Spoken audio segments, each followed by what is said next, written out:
Hello friends नमस्कार welcome back to my channel. तो friends आज वीडियो रे आमे गोटे ब्लाउज कटिंग करिबा। एटा आमे 38 साइज रो ब्लाउज करिबा। तो देखंतु एटी ता पई मु कपड़ा नै जाईची गोटे ब्लाउज पीस। एटा हला हमरो 1 मीटर रो कपड़ा पीस टे। तो एथिरे आमे 38 साइज रो फटक्स बेल्ट ब्लाउज तयारी करिबा। तो देखंतु प्रथमे आमे कपड़ा को एमती फोल्ड करिबा।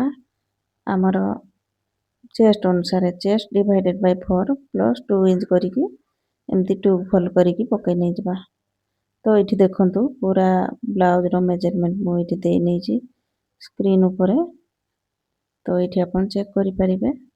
तो प्रथमे हम बैक साइड को कटिंग करिबा।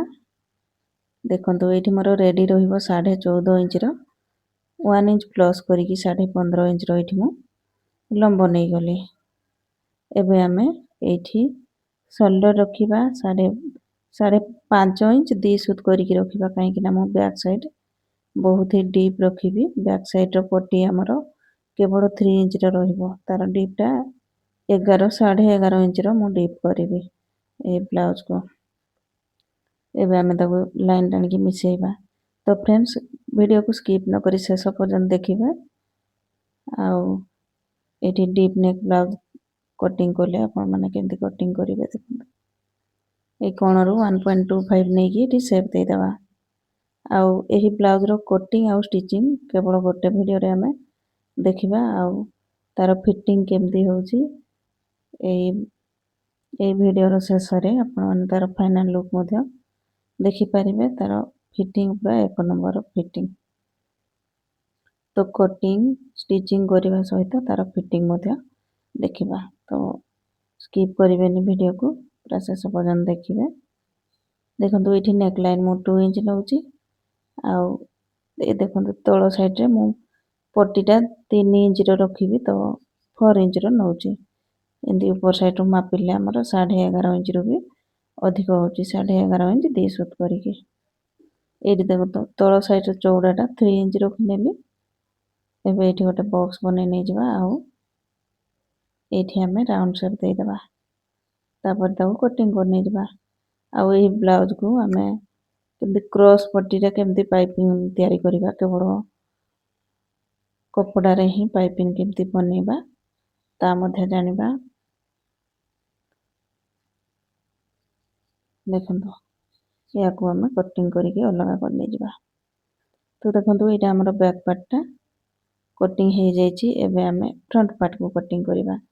ता पई से कपड़ा को हमें आउ 2 इंच खंडे एमती आगो को बढ़े की बिछे नै जबा। तापर हमें बैक साइड को नै आसी की एठी हमें छापी नै जबा सब मार्क। तो प्रथमे हमें एठी हमर फ्रंट साइड रे हुक आई लगेबा। ता पई एठी मार्जिन नै जबा देखंतु 1/2 इंच रो। तापर ए लाइन को छाडी की ही हमें ए ब्लाउज को रखिबा साइज करिकी बैक पार्ट को। तापर हमरो आर्म होल शेप दे नबा। देखंतु हमरो आर्म होल बैक साइड रो जेमती बनिची एठी स्केल पकेकी अपन ड्रॉ मध्य करि परिबे। देखंतु एमती करिकी ताको ड्रॉ कर नै जबा। एबे एठी बैक रो आर्म होल ता मध्य एठी तयारी कर नै जबा। तार fitting mark extra margin mark को एठी दे नै जबा। तो फ्रेंड्स एठी देखंतु फ्रंट साइड रो हमें 1/2 इंच भीतर को आनी की पुणी हमरो ए बैक साइड रो आर्म होल डिस्टेंस जहा थिबो तारो मिडिल रे करिकी आ गोटे हमें फ्रंट पई शेप दे देबा। एटा टिके मोर वीडियो टा स्किप हे जाईची। आउ एठू हमें लाइन को छाडी की हमरो छाती जहा थिबो तार चारि भाग रो भागे आउ 2 इंच रो एक्स्ट्रा नबा प्लस पुणी आउ 1/2 इंच एक्स्ट्रा नैथिबा। काहे कि ना हमें बैक साइड रे आर्म होल साइड रे गोटे टक्स लगाइबा। एठी मध्य नेक लाइन 2 इंच आउ तार चौड़ाटा एठी रखुची 2.5 इंच आउ डीप टा रहिची 6.5 इंच। एठी फ्रंट गळा को मध्य एठी राउंड कर नै जबा। ଏବେ ଦେଖନ୍ତୁ ଏଇଠି ଗୋଟେ ମାପ କରିବା ଆମର ଡାଟ୍ ପଏଣ୍ଟ ବା ଆଫେକ୍ସ ପଏଣ୍ଟ ସୋଲ୍ଡରରୁ ମେନ୍ ବ୍ରେଷ୍ଟ ପର୍ଯ୍ୟନ୍ତ ଗୋଟେ ମାପ ହବ। ଆଉ ଯାହା ମାପ ବାହାରିଥିବ ଆଉ ହାଫ୍ ଇଞ୍ଚ ପ୍ଲସ୍ କରିକି ଏଠି ନେଇଯିବେ। ତ ଏଠି ମୁଁ 11 ଇଞ୍ଚରେ ଗୋଟେ ନଉଛି ମାର୍କଟେ, ଆଉ ଏଇ ବନ୍ଦ ସାଇଡରୁ 4 ଇଞ୍ଚ ରଖିଲି, ପୁଣି ସେ ମିଡିଲରୁ ତଳକୁ 2 ଇଞ୍ଚ କରିକି ମାର୍କ କରିବା। ଦେଖନ୍ତୁ ଏଇଟା ଆମର ମାର୍କ ହେଇଗଲା। ଏଇଠି ଆମେ ଆମର ଅଣ୍ଟା ମାର୍କ ନେଇଯିବା, ଅଣ୍ଟା ଯାହା ଥିବ ତାର 4 ଭାଗରୁ ଭାଗେ। ଆଉ ଏଇଠି ଆମେ ଟକ୍ସ ଲଗେଇବା, ମେନ୍ ଟକ୍ସ 2 ଇଞ୍ଚର, ତା ପାଇଁ ନେବା ଏକ୍ସଟ୍ରା, ପୁଣି ଆଉ 2 ଇଞ୍ଚ ଏକ୍ସଟ୍ରା ନେବା ଆମର ମାର୍ଜିନ୍। ଏବେ ତାକୁ ମିଶେଇ ନେଇଯିବା ଉପର ଲାଇନ୍ ସହିତ। ଦେଖନ୍ତୁ ଏଇ ଲାଇନକୁ ତଳକୁ ପୁରା ନେଇଯିବା। ଏବେ ଏଇ ତଳ ସାଇଡରେ ଆମେ 2 ଇଞ୍ଚର ଏଇଠି ଲଗେଇବା ଟକ୍ସ, ଏଇଠି 2.5 ଇଞ୍ଚର ବି ଟକ୍ସ ନେଇପାରିବେ, ଆଉ ଟିକେ ଅଧିକ ପପ୍ ଆସିବା ପାଇଁ। ଆଉ ଏଇଠି ଆମେ ସର୍କଲ ତିଆରି କରିବା 2 ଇଞ୍ଚରେ। ଦେଖନ୍ତୁ ଏମିତି ଆର୍ମ ହୋଲ୍ ସାଇଡକୁ ଗୋଟେ ନେଇଯିବା, ପୁଣି ଏଇଠୁ ଆମର ହୁକ୍ ଆଇ ପଟ ସାଇଡକୁ ଆସିବ ଗୋଟେ, ଏମିତି 4ଟି ଆମର ଟକ୍ସ ଲାଗିବ। ଆଉ ଏଗୁଡ଼ା ସବୁ ହାଫ୍ ଇଞ୍ଚର ଟକ୍ସ ଲଗେଇବା। ତ ଏଇ ଯାହା ବି ସବୁ ମେଜରମେଣ୍ଟ ଅଛି ଆପଣ ୟାକୁ 40 ସାଇଜ ପାଇଁ ବି ୟୁଜ୍ କରିପାରିବେ। 38 ଆଉ 40 କରିକି 40 ସାଇଜ ପାଇଁ ବି ଆମର ସେମ୍ ମାର୍କିଂ ହବ ସବୁ ମେଜରମେଣ୍ଟ। ଟକ୍ସ ଡିଷ୍ଟାନ୍ସ ଟକ୍ସ ସବୁ ଆମର ସେମ୍ ମେଜରମେଣ୍ଟ ହେବ 38 40 ସାଇଜ ପାଇଁ। ଏବେ ଦେଖନ୍ତୁ ଏଇଠୁ ଉପରକୁ 1 ଇଞ୍ଚରେ ଗୋଟେ ମାର୍କ କରିକି ଏଠି ସେପ୍ ଦେଇଦେବା ଭି ପଟି ପାଇଁ। ଆଉ ତଳ ସାଇଡରେ ଯାହା ବି କପଡ଼ା ରହିଲା ଆମର ତାକୁ ସବୁ ନେଇଯିବା, ଏମିତି 4.5 ଇଞ୍ଚ 5 ଇଞ୍ଚ ପର୍ଯ୍ୟନ୍ତ ନେଇପାରିବେ। ତାପରେ ଏଇଠି ଦେଖନ୍ତୁ କଟିଂ କରିବା, ଆମେ ଯୋଉ ଲାଇନ୍ ଟାଣିଛନ୍ତି ସେଇଠି କଟିଂ ନ କରିକି ହାଫ୍ ଇଞ୍ଚ ତଳକୁ କରିକି କଟିଂ କରିବା, କାହିଁକି ନା ଆମର ଭି ପଟି ଯେତେବେଳେ ଜଏଣ୍ଟ ହେବ ଏଠି ହାଫ୍ ଇଞ୍ଚର ସିଲେଇ ଯିବ। ଏଇଠି ଦେଖନ୍ତୁ ଆପଣ 4.5 5 ଇଞ୍ଚର ନେଇଯିବେ, ପୁଣି ଅଣ୍ଟା ଯାହା ଥିବ ଆଉ 2 ଇଞ୍ଚର ଏକ୍ସଟ୍ରା ମାର୍ଜିନ୍ କରିକି ଏଇଠି ନେଇଯିବେ। ଦେଖନ୍ତୁ ଏଇଠି ଏକ୍ସଟ୍ରା କପଡ଼ାକୁ ଏମିତି ଆମେ ମୋଡ଼ିଦେବା। ଏବେ ଆମେ ୟାକୁ କଟିଂ କରିକି ଅଲଗା କରି ନେଇଯିବା। ଫ୍ରଣ୍ଟ ଆର୍ମ ହୋଲର ଯୋଉ ସେପ୍ ଦେଇଛନ୍ତି ତାକୁ କଟିଂ କରିବା। ଏଇ ଦେଖନ୍ତୁ ଆମର ଫ୍ରଣ୍ଟ ସାଇଡରେ ଲାଗିବ ହୁକ୍ ଆଇ, ତା ପାଇଁ ଏଠି ମଝିରୁ କଟ୍ ଲଗେଇଦେବା। ଏବେ ଏଇ ଯୋଉ ଆମେ ସବୁ ମାର୍କ କରିଛନ୍ତି ଆମେ ଆଉ ଗୋଟେ ସାଇଡକୁ ମଧ୍ୟ ନେଇଯିବା। ଏମିତି ଦେଖନ୍ତୁ ପୁରା ସମାନ ଭାବରେ ଏଇଠି ରଖିଲା ପରେ ଏଇଠି ଟ୍ୟାପ୍ ଟ୍ୟାପ୍ କରି ନେଇଯିବା। ଏ ଦେଖନ୍ତୁ ହାଲକା ମାର୍କ ଆମର ଆସିଯାଇଛି, ତାକୁ ପୁଣି ଆଉ ଥରେ ଏଇଠି ଲାଇନ୍ ଟାଣିକି ଆଉ ଟିକେ ଏଇଠି ଡାର୍କ କରି ନେଇଯିବା। ତ ଫଟକ୍ସ ବ୍ଲାଉଜ ବହୁତ ହି କମ ସମୟରେ ଆପଣମାନେ ମଧ୍ୟ ତିଆରି କରିପାରିବେ, ଆଉ ଏହାର ଫିଟିଂ ମଧ୍ୟ ବହୁତ ଭଲ ଫ୍ରେଣ୍ଡସ୍। ଆପଣ ଥରେ ଟ୍ରାଏ କରିକି ଦେଖିବେ।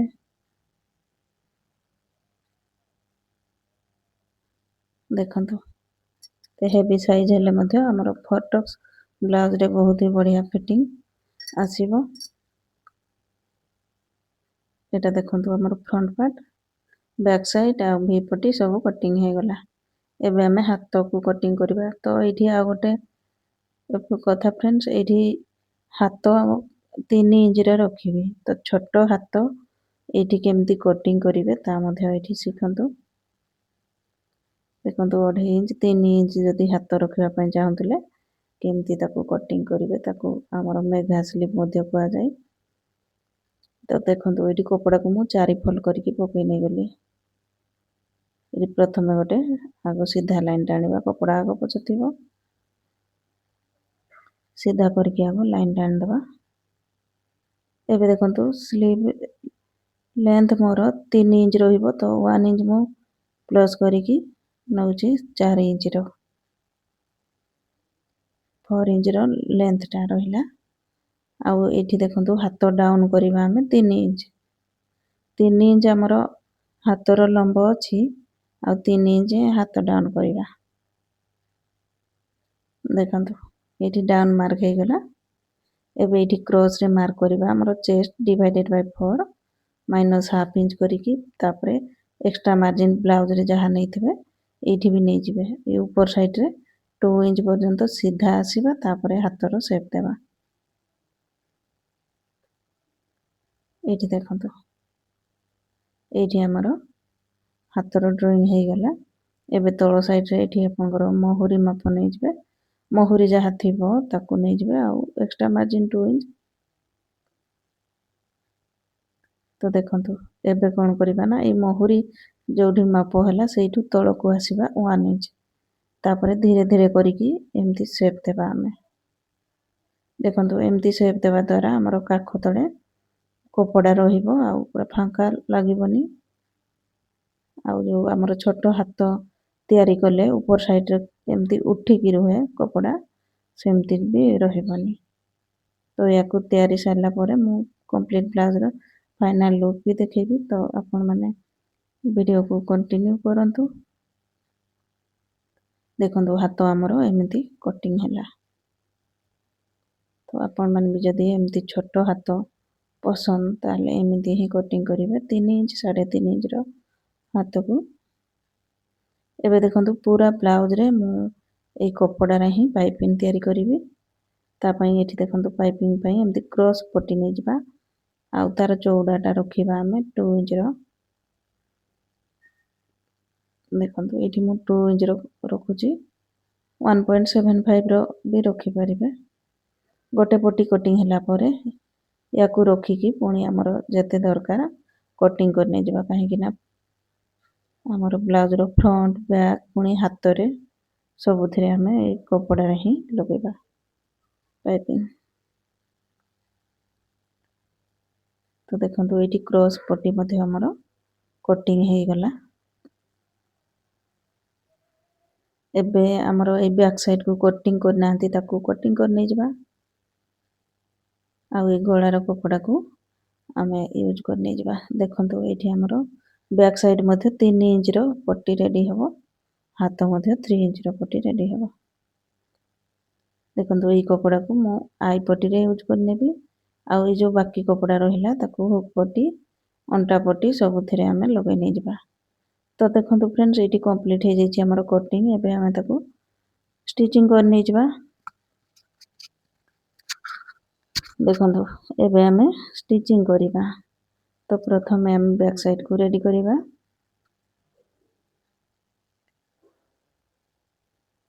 ଦେଖନ୍ତୁ ଏ ପ୍ରଥମେ ଟକ୍ସ ପାଇଁ ମାର୍କ କରିବା।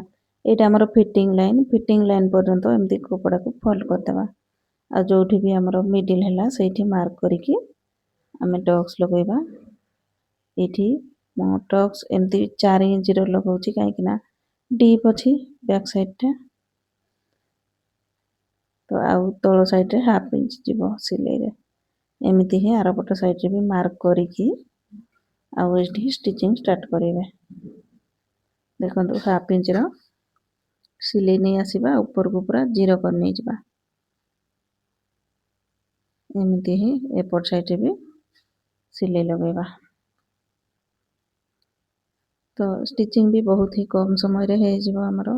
ଏଇଟା ହେଲା ବିନା ଅସ୍ତ୍ର ବାଲା ବ୍ଲାଉଜ। ତ ଦେଖନ୍ତୁ ଏଇଠି ଟକ୍ସ ଲାଗିଗଲା। ଏବେ ମୁଁ ସେଇ କପଡ଼ାରୁ ହିଁ ପଟି କଟିଂ କରି ନେଇଯାଇଛି ଆଉ ପଟିକୁ ସବୁ ଜଏଣ୍ଟ କରି ନେଇଯାଇଛି। ଦେଖନ୍ତୁ ଏମିତି ଆମର ଅଳ୍ପ କପଡ଼ା ଥିଲା ନା ତାକୁ ଜଏଣ୍ଟ କରିକି ମୁଁ ଏଇଠି ରଖି ନେଇଯାଇଛି। ଆଉ ଏଇଠି ବ୍ୟାକ୍ ସାଇଡ଼ରେ ଆମେ ଲଗେଇ ନେଇଯିବା ପଟିକୁ। ଦେଖନ୍ତୁ ପଟି ଥରେ ସିଲେଇ କଲା ପରେ ତାକୁ ସାଇଡ଼୍ କରିକି ଏଇଠି ପଟି ଉପରେ ପୁଣି ଆଉ ଗୋଟେ ସିଲେଇ ପକେଇଦେବା। ତ ଏମିତି ପଟି ନିହାତି ଲଗେଇବେ ଫ୍ରେଣ୍ଡସ୍, କାହିଁକି ନା ଯଦି ସେଇ କପଡ଼ାରୁ ହିଁ ଫୋଲ୍ଡ କରିଦେବେ ତାହେଲେ ବହୁତ ହି ଲୁଜ୍ ଲାଗେ, ଟାଇଟ୍ ଲାଗେନି ଅଣ୍ଟା ସାଇଡ଼ଟା ଆମର। ତ ଏମିତି ଆମେ ଏକ୍ସଟ୍ରା ପଟି ଲଗେଇଲେ ଆମର ଭଲ ଫିନିସିଂ ଆସେ। ଏଇଠି ମୁଁ ସିଲେଇ ପକେଇ ନେଉଛି ପରେ ତାକୁ ହେମିଙ୍ଗ କରି ନେଇଯିବି।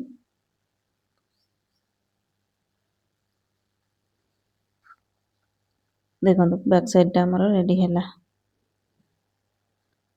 ଏଇଟା ଦେଖନ୍ତୁ ଆଉ ଅଣ୍ଟା ସାଇଡ଼ ଦେଖନ୍ତୁ ପୁରା ସିଧା ଆସିଛି। ଆମର ସାଇଡ଼ଟା ଝୁଲିକି ରହିନି। ଏବେ ଆମେ ଫ୍ରଣ୍ଟ ପାର୍ଟରେ ଟକ୍ସ ଲଗାଇବା। ଏଇଠି ମାର୍କିଂ ତ କରି ନେଇଯାଇଛନ୍ତି, ମାର୍କିଂ ଅନୁସାରେ ଆମେ ତାକୁ ଟକ୍ସକୁ ଲଗାଇ ନେଇଯିବା। ଦେଖନ୍ତୁ ହାଫ୍ ଇଞ୍ଚର ଏଇଠି ଦି ସୂତ୍ର ସିଲେଇ ନେଇ ଆସିବା, ଉପରକୁ ଆସିଲା ବେଳକୁ 0 ଯେମିତି ହବ। ଦେଖନ୍ତୁ ଏମିତି କରିକି ଟକ୍ସକୁ ଲଗାଇ ନେଇଯିବା। ଏବେ ଆମେ ମେନ୍ ଟକ୍ସକୁ ସିଲେଇ କରିବା। ଏଇ ଦେଖନ୍ତୁ ପପ୍ ଆମର କେତେ ବଢ଼ିଆ ଏଇଠି ଉଠିଛି। ଏଇ ଦେଖନ୍ତୁ ଏଇଠି କପଡ଼ା ଆଗ ପଛ ଥିଲେ ଏଇଠି ସେପ୍ ଦେଇ ନେଇଯିବା।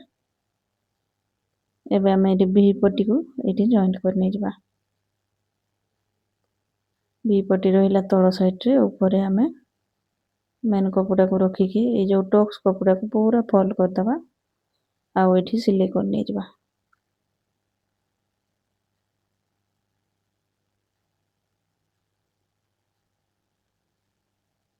ଦେଖନ୍ତୁ ଏବେ ଏଇ ପଟିର ଉପରେ ମୁଁ ଆଉ ଗୋଟେ ଏଇଠି ପ୍ରେସ୍ ଷ୍ଟିଚ୍ ଲଗାଇ ନେଉଛି।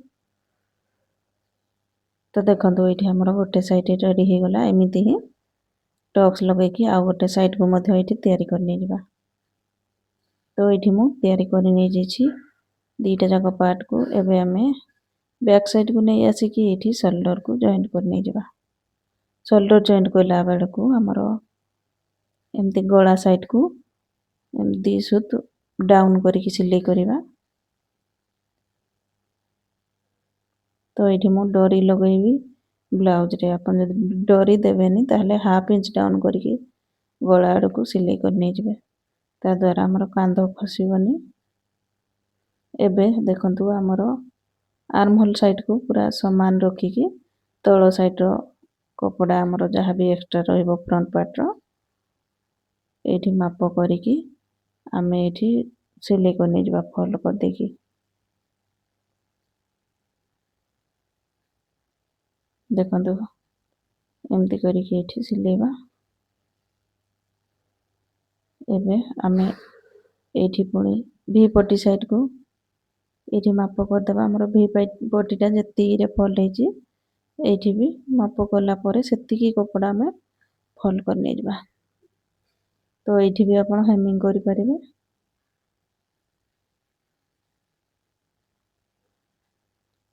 ତ ଦେଖନ୍ତୁ ଏଇଠି ଆମର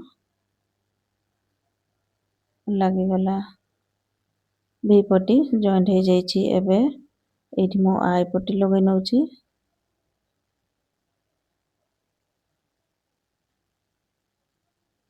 ଦେଖନ୍ତୁ ଏଇଠି ଆଇ ପଟି ଲାଗିଗଲା। ଏବେ ତାକୁ ଭିତରକୁ ମୋଡ଼ି ଦେଇକି ପୁଣି ଆଉ ଥରେ ଏଇଠି ସିଲେଇ କରିବା। ଗୋଟେ ସିଲେଇ ପକେଇଲା ପରେ ଦି ସୁତ ଛାଡ଼ିକି ପୁଣି ଆଉ ଗୋଟେ ଏଇଠି ସିଲେଇ ପକେଇ ନେଇଯିବା।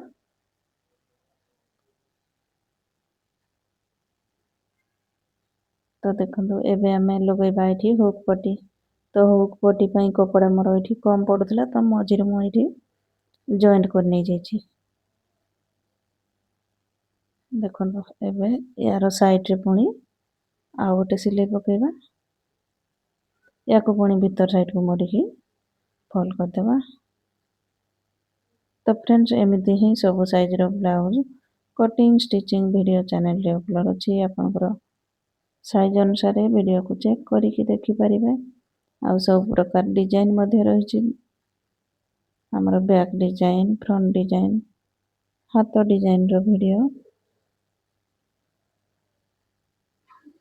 ଦେଖନ୍ତୁ ଏବେ ଆମେ ଚେକ୍ କରିବା ପୁଣି ଥରେ ଏକ୍ସଟ୍ରା ଯେଉଁ ସାଇଡ଼୍ ବି ହେଉଥିବ ତାକୁ କଟିଂ କରିକି ବରାବର କରି ନେଇଯିବା ହୁକ୍ ଆଇ ପଟିକୁ। ତ ବନିଯାଇଛି। ଏବେ ଆମେ ଏଇଠି କ୍ରସ୍ ପଟି ଜଏଣ୍ଟ କରିବା ଆଉ ପୁରା ଗଳାରେ ଆମେ ଲଗାଇବା ପାଇପିଂ। ତ ଏଇଠି ଆପଣଙ୍କ ପସନ୍ଦ ଅନୁସାରେ ପାଇପିଂ ରେଡ଼ିମେଡ଼୍ ପାଇପିଂ ମଧ୍ୟ ନେଇପାରିବେ। ତ ମୁଁ ଏଠି ପ୍ଲେନ୍ ହିଁ ରଖିବା ପାଇଁ ଚାହୁଁଛି। ଏମିତି ଦେଖନ୍ତୁ ଆମର ଯେତିକି ବି ଦରକାର ଏଇଠି ଜଏଣ୍ଟ କରିକି ତାକୁ ଲମ୍ବା କରି ନେଇଯିବା। ପୁରା ଗଳାରେ ଆମେ ଲଗେଇବା ତାକୁ।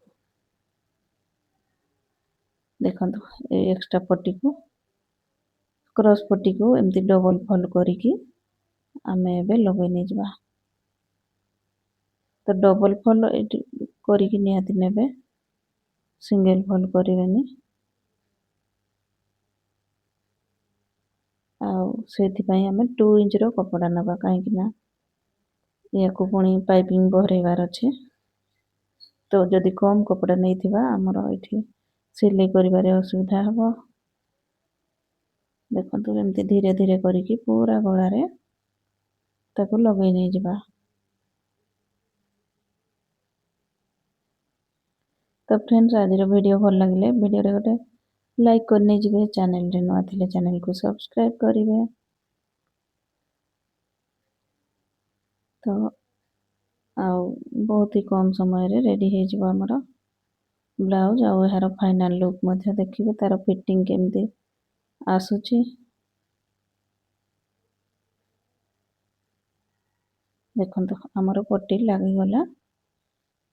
ଏବେ 2 ସୁତର କପଡ଼ା ରଖିକି ଏକ୍ସଟ୍ରାକୁ କଟିଂ କରି ନେଇଯିବା, ଆଉ ରାଉଣ୍ଡ ଜାଗାରେ କଟ୍ ଲଗେଇଦେବା। ଅଧିକ କପଡ଼ା ରଖିଲେ ଆମର ପାଇପିଂ ଏଇଠି ଭଲ ବନିବନି। ତ ଦେଖନ୍ତୁ ଏବେ ଆମେ ଏଇଠି ପାଇପିଂ ତିଆରି କରି ନେଇଯିବା।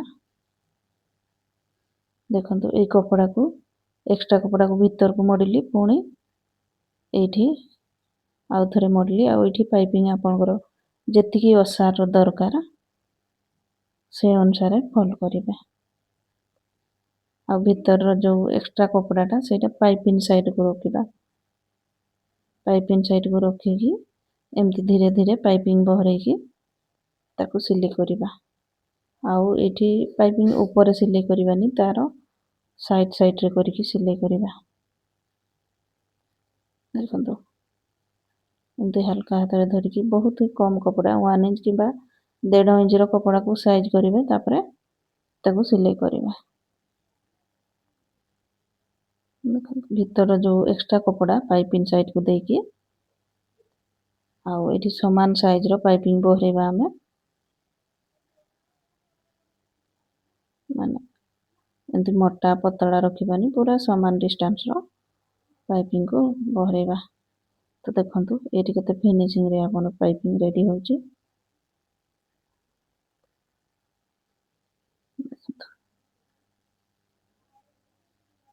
ଏମିତି କରିକି ପୁରା ଗଳାରେ ତାକୁ ଲଗେଇବା ପାଇପିଂକୁ। ତ ଏଇଠି ଚାହିଁଲେ ଆପଣ ଫେବ୍ରିକରେ ଡିଫରେଣ୍ଟ କଲରର କପଡ଼ାରେ ବି ଆଉ ପାଇପିଂ ତିଆରି କରିପାରିବେ। ତ ଏଇଠି ମୁଁ ସେମ୍ କପଡ଼ାରେ ହିଁ ତିଆରି କରି ନେଉଛି। ତ ଏମିତି ହିଁ ଆପଣମାନେ ମଧ୍ୟ ତିଆରି କରିବେ। ବ୍ଲାଉଜ ପିସ୍ ନେଇ ଆସିକି ଡେଲି ୟୁଜ୍ ବ୍ଲାଉଜ ନିଜେ କଟିଂ ଷ୍ଟିଚିଂ କରିକି ନିଜେ ପିନ୍ଧି ପାରିବେ।